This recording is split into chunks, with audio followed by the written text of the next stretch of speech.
ఇటు side entrance.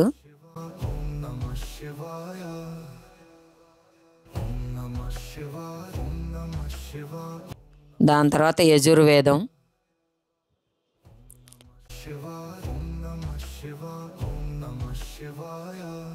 దాని తర్వాత ఎంట్రన్స్ సామవేదం.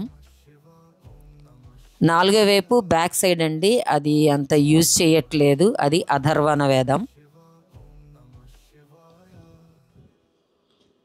ఈ యాగశాల పక్కనే నవగ్రహ మండపం ఉంది. ఇక్కడ నవగ్రహాల చుట్టూ తిరుగుతారండి.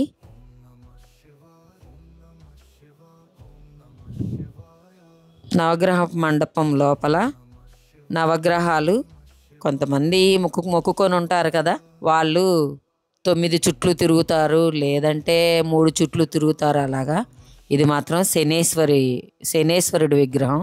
నవగ్రహాలని మనం ప్రతి టెంపుల్లో ఉంటాయి కదా నవగ్రహాలు, వాటిని పూజ చేసే వాళ్ళు చేస్తారు.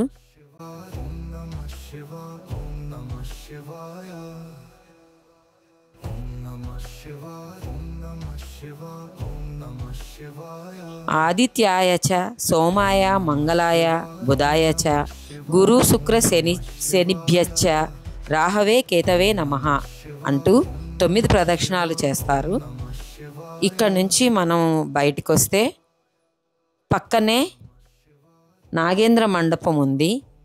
ఇక్కడ నాగేంద్ర మండపంతో పాటు మానసాదేవి విగ్రహం కూడా ఉంది. ఈ నాగేంద్ర మండపంలో కార్తీక మాసం మొత్తం పుట్టలో పాలు పోస్తారండి. ఈరోజు నాగుల చవితి కూడా, అందువల్ల మేము కూడా పుట్టలో పాలు పోయడానికనే వచ్చాము. ఈ పుట్టకి అటువైపు ఇటువైపున నాగుల విగ్రహాలు ఉన్నాయండి. చూడండి ఎంత చక్కగా రాతి మీద విగ్రహాలు ఎంత చక్కగా చెక్కి ఉన్నాయో. ఈ విగ్రహాల మధ్యలో చిన్న చిన్న శివలింగాలు కూడా చెక్కారు.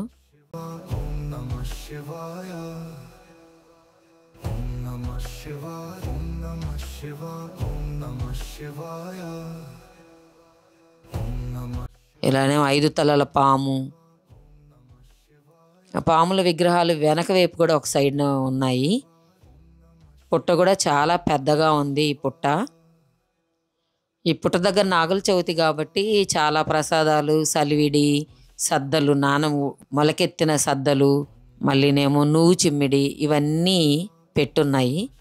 ఇదే కాకుండా ఇక్కడ దారాలు చుట్టారండి గుడి చుట్టూ. మామూలుగా అయితే నా చిన్నతనంలో పుట్ట చుట్టూ దూదితో చేసిన దారము సన్నగా చేసి వడికి దాన్ని చుట్టేవాళ్ళము. కానీ ఇక్కడ మాత్రం దారాలు చుడుతున్నారు. ఇక్కడ అమ్మవారి విగ్రహం కూడా ఉంది. ఆ విగ్రహం మాత్రం చాలా బాగుంది.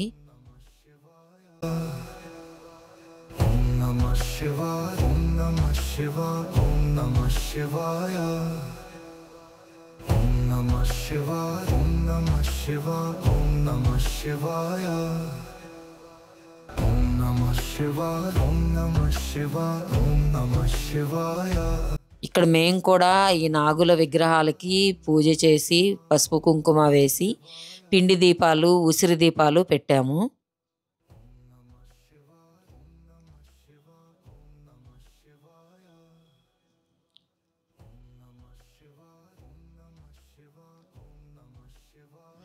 మామూలుగా నాగుల చవితి అంటే మనందరము పుట్టలో పాలు పోస్తాము. కానీ ఆ పొయ్యడం అనేది పుట్ట లోపలికి ఎక్కడైతే రంధ్రాలు కనిపిస్తాయో వాటిలో పోసేస్తుంటామండి.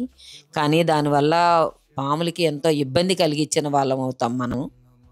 ఎందుకంటే అవి లోపల ఉంటే ఒకవేళ వాటి మీద పడిపోతాయి. పాలే కాకుండా కొందరు గుడ్లు కూడా ఇసురుతుంటారు. వాటి వల్ల ఇంకా పాములకి దెబ్బలు తగులుతాయి. దానివల్ల ఉపయోగం లేదు. అలా కాకుండా మనం ఆ పాలని ఏవైనా చిన్న గిన్నెల్లో, పాత్రలో పోసి పెడితే ఆ పాములు బయటకు వచ్చినప్పుడు అవి తాగడానికి వాటికి ఉపయోగం. కొంతమంది అయితే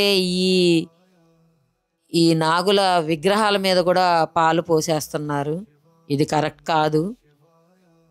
యూజ్ లేని పనులు చేస్తుంటాము. భక్తిలో మనం ఏం చేస్తున్నామో తెలియకుండా మనం అలా పాలు పోసేస్తూ ఉంటాము.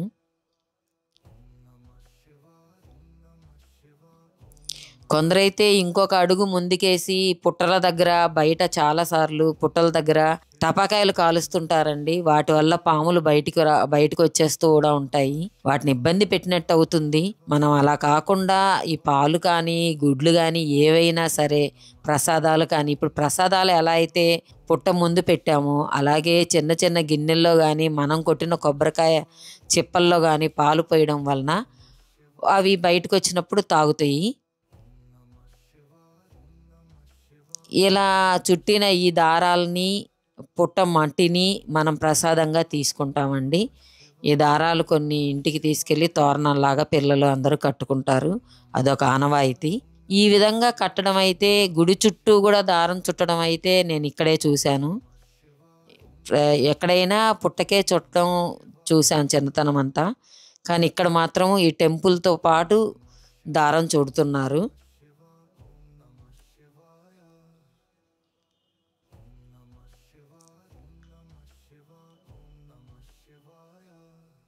ఇలా మేము కూడా దారం చుట్టి నీళ్ళతో తడుపుతూ చుట్టూ ఒకరు నీళ్లు వేస్తూ ఉంటే ఇంకొకరు దారాలు చుడతారండి. అలా దారాలు మేము కూడా చుట్టి కొబ్బరికాయలు కొట్టి పుట్టకి దండం పెట్టుకున్న తర్వాత అక్కడి నుంచి బయలుదేరి వెనక వైపుకి వచ్చాము. టెంపుల్ వెనకన ఇక్కడ తెల్ల మద్ది చెట్టు కింద శివలింగం ఉందండి.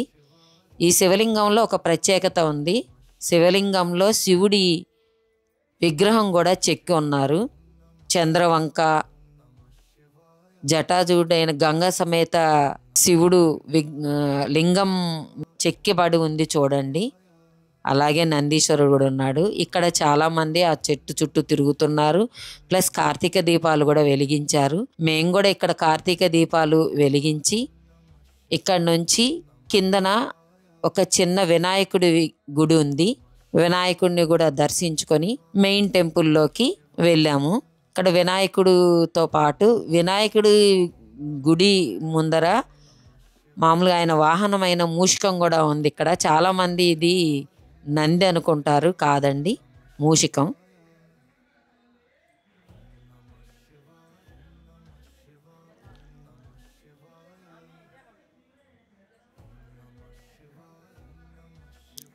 ఈ చిన్న టెంపుల్లో వినాయకుడిని దర్శించుకొని మెయిన్ అభయలింగేశ్వర స్వామి టెంపుల్కి బయలుదేరామండి.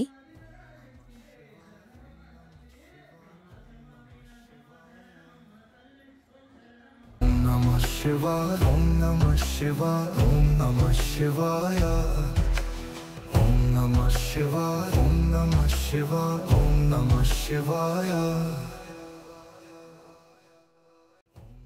ఇది అభయలింగేశ్వర స్వామి. ఈ గుడిలో మనము మన చేతులతో అభిషేకం చేయొచ్చు. అది 2 రకాలు చేయొచ్చండి. పాలాభిషేకము, ఆ టికెట్ 50 రూపాయలు. పంచామృత అభిషేకము, అదేమో 100 రూపాయల టికెట్. ఇలా చాలామంది పాలాభిషేకం చేశారు లింగానికి. ఇది మెయిన్ టెంపుల్. మెయిన్ టెంపుల్లో శివలింగం అండి. శివలింగం పైన గోపురం దగ్గర చూడండి రుద్రాక్షలు మొత్తం ఉన్నాయి. ఆ గోపురానికి రుద్రాక్షలు ఉన్నాయి. కిందన ఇలా పాలాభిషేకం మన చేతులతో మనం చెయ్యొచ్చు లింగానికి. దేవుని దర్శించుకుని మేము ప్రసాదం తీసుకొని, పంచామృతం మనకి ఇక్కడ ప్రసాదంగా ఇస్తున్నారు. ఆ పంచామృతం తీసుకొని బయటకు వచ్చి, బయట సేదతీరడానికి కూర్చోడానికి అక్కడ చెట్టు కింద రచ్చబండ్లు ఉన్నాయండి, వాటిలో కూర్చోవచ్చు. ఈలోపు ఆకలేసింది. అన్నదానం మండపంలో అన్నదానం స్టార్ట్ అయింది. అక్కడ నుంచి మేము అన్నదానంకి వచ్చాము. అన్నదానంలో ఇక్కడ మంచి భోజనమే పెడుతున్నారండి. కాకపోతే ఒకటి ఉంది, ఈ అన్నదానం మొత్తం ఫుల్ అయ్యే వరకు ఎవరు తినకూడదండి. అందరూ ఫుల్ అయిన తర్వాత పూజారి గారు ఒక ప్రార్థన చేయిస్తారు. చేసిన తర్వాత మనం తినడం స్టార్ట్ చేస్తాము. పాయసము, పులిహోర, ఒక కూర, పచ్చడి, అన్నము, సాంబారు, రసము, మజ్జిగ ఉంటుందండి. ఇక్కడ సాంబార్ చాలా టేస్ట్గా ఉంది. అలాగే పాయసం కూడా రుచిగానే ఉందండి. భోజనం చేసుకున్న తర్వాత అన్నదాత సుఖీభవ అని మనసులో తలుచుకొని మా తృప్తి కోసం మా వంతు సాయంగా మేము కూడా కొంచెం విరాళం ఇచ్చి రిటర్న్ అయ్యాము. మీరు కూడా నెల్లూరు వైపు వెళ్తే ఈ గుడిని మీరందరూ దర్శించుకోవాలని ఆశిస్తున్నాను.